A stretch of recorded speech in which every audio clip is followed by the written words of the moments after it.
Welcome back to another episode of Iron Rage, the show where John Romano and I vent our frustrations with the world. Today's topic, John, is going to be a popular one, I can guarantee that. I call it the Synthol freaks.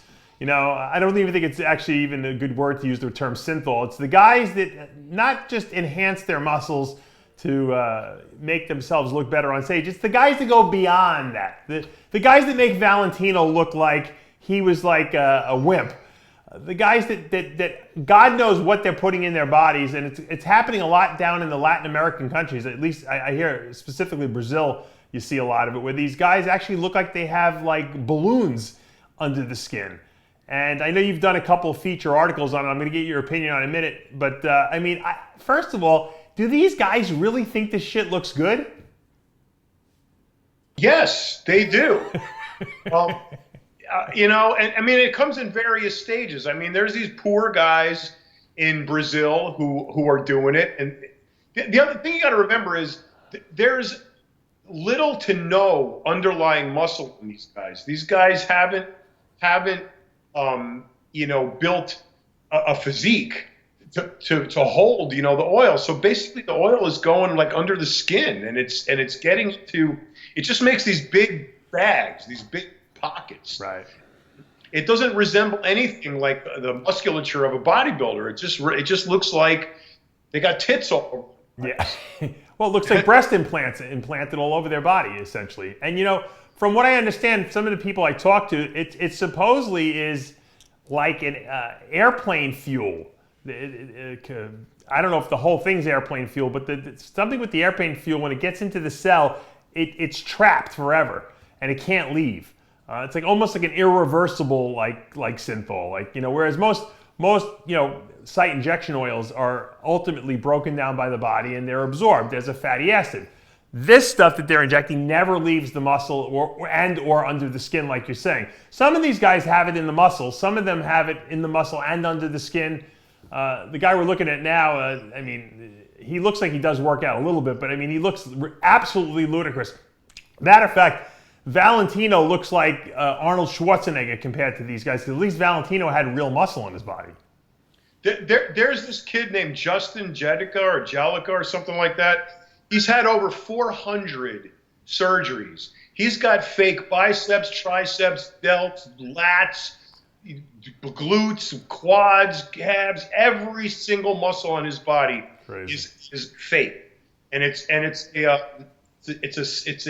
prosthetic silicone implant that he custom designed and had made and had installed in his body. He does not have one real muscle in his entire body. He looks strange for any lack of any better word. Well, you know, an implant would probably be a lot safer, because these guys, most of these guys, John, are just taking gallons of, you know, of oil, and they're just popping it in there under the skin. Who the hell knows what the sterility level is? Who knows what the safety mechanism? You know, one of the things that when I interviewed the godfather of Synthol, Chris Clark, the originator, the guy who invented the Chris Clark pump and pose synthesized, he said that, you know, when he first was making, he was experimenting with different oils, and you know, the first oil he tried was cottonseed oil, because that's what all steroids are suspended in. And he said he was getting crazy fevers and immune system reactions because you can't take large amounts of that stuff because it's immunoreactive. So that's when he finally realized, you know, that the medium chain fats, or they're neutral, they call them the neutral fats, they seem to have no effect on the immune system, and that's usually what's used in like the painless pumps and his product. But these guys, they'll inject anything that they can get their hands on in themselves, and so the immune system reactions alone must be insane. I can't even imagine what it's doing to the insides of their bodies. I'm horrified. I can't believe that people would do this to themselves. It's insanity. The Brazilians, you know, you have two factions here. You have the technology that's been brought to market by virtue of all the butt implants and butt, you know, lifts. And then, you know, they graduate that to you know, in enhancing their muscles. In countries like Colombia, South America, Venezuela, Brazil, they're doing these injections like the girls are doing their butts, but they're doing biceps, triceps, shoulders. And what they're looking for is a non-assimilatable oil, substance, and they're using industrial grade silicone. They're using rubber cement. They're using the most insane things that you would ever even dream about, pumping them into your body, let alone getting them through a needle. Do you know how big a needle you need to use to inject industrial grade silicone? You're talking like an 18 gauge. You might as well, put a framing, sinker into your butt. How many cc's do you think they're putting in at a time, these guys? A lot. A minimum, 5, 10, 15 cc's at a time, depending on how big the muscle is, Wow.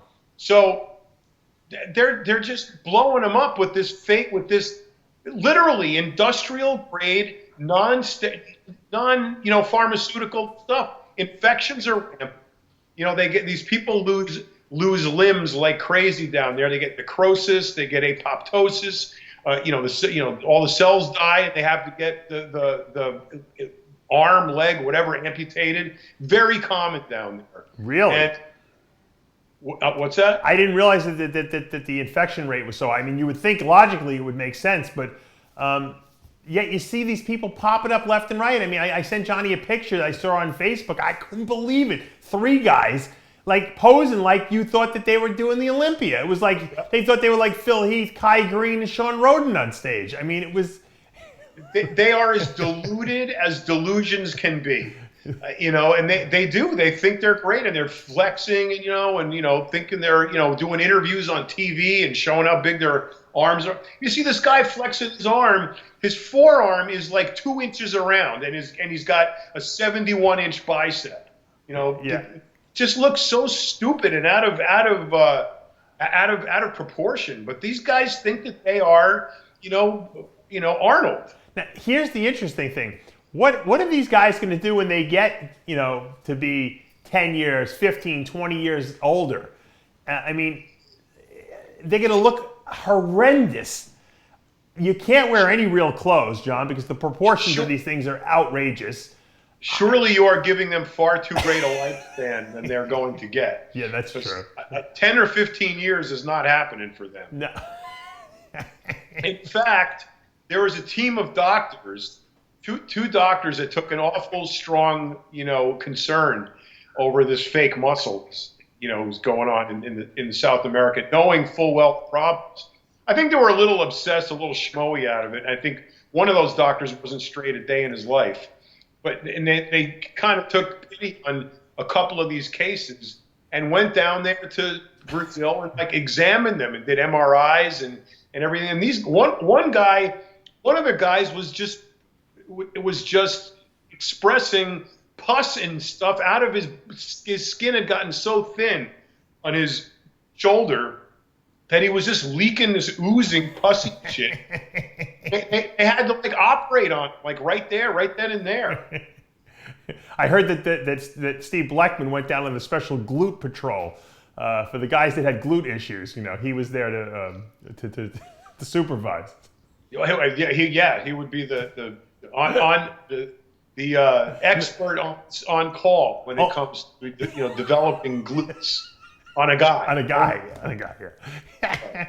But where do you see this going, John? Because all these crazy fads kind of disappear, or is this going to continue and get worse, or do you think that someone's going to, say, "Yo, wake up! You're killing yourselves, guys"? Are we going to see a lot of deaths in the future? Do you think? Yeah, you are. Just like anything else of this nature, it's going to get more and more extreme. It's going to get extreme to the point where it's more ridiculous than it is now. People are going to continue to get sick, infected, amputated, and or die. And we just have to wait till news of that permeates the cyberspace and gets out there, because nobody in America is doing this shit. No. Guys in Egypt and Pakistan and all third world countries that this is going on, and specifically Latin America, Brazil, Argentina, Colombia. That's where this stuff is going on. And I hate to say it, but the world as a whole doesn't care about these people and the stupid things that they do. So they're gonna keep doing it. It's gonna keep being amusing to us, but unfortunately, these guys are going to die. At the very least, they're going to lose body parts. They're going to get things amputated. At worst, they're going to die. We got a picture up there of this guy. His arm has got to be 30 inches, and his forearm has got to be about 12 inches. Just what I was saying. It looks ridiculous. It looks absolutely stupid. Yeah, Johnny put up a picture of this guy's traps. It looks like there's 2 cantaloupes under his skin on each side of his head. And the lumpy shoulder, the lumpy arm, and then you have the 2-inch forearm. These guys are a joke. Now I want to clarify something, because once you get, you said a very valid point. No one in the United States is doing this. I haven't seen one person this stupid. And this is not Synthol what they're putting in there. Because it would cost, they couldn't afford to put enough Synthol into their body to be this big. They're putting industrial oils in there, which, like you said, are probably not sterile. It doesn't do anything like what real Synthol, like Chris Clark Synthesize does, or Painless Pumps does.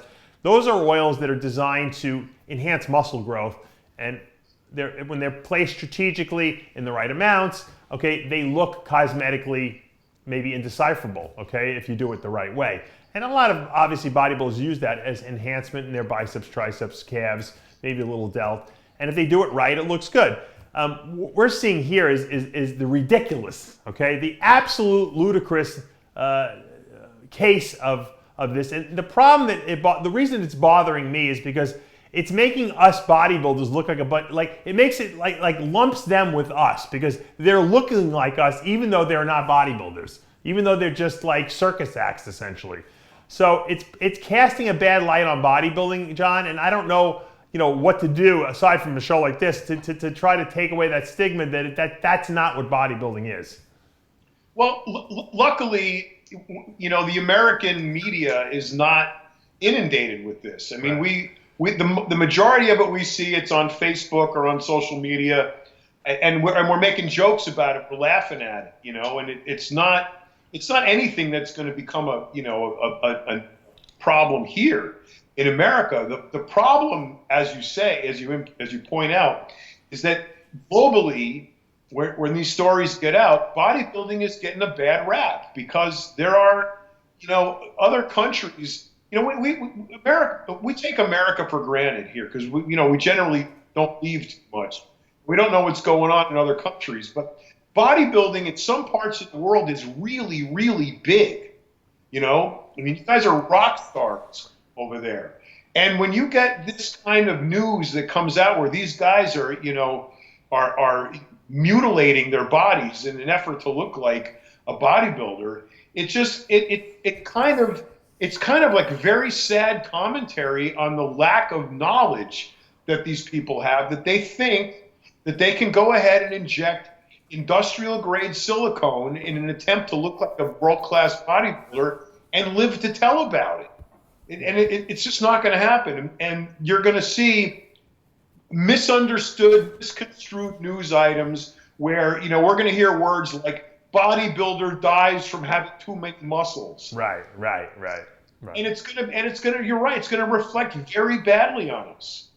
Well, what I got to do is we got to find one of these guys that are doing this who actually speaks some English, and we got to get him on the Iron Rage show, John. And we got to debrief this guy, because I got to find out what goes through someone's head that would want to do this. I really want to know the mindset. I mean, Valentino's about as close as we can get, and we know he's a nut job already, But I want to know what prompts a normal guy to endanger their life to the point where they look completely cartoonishly ridiculous. Essentially, is I guess the best way I can put it.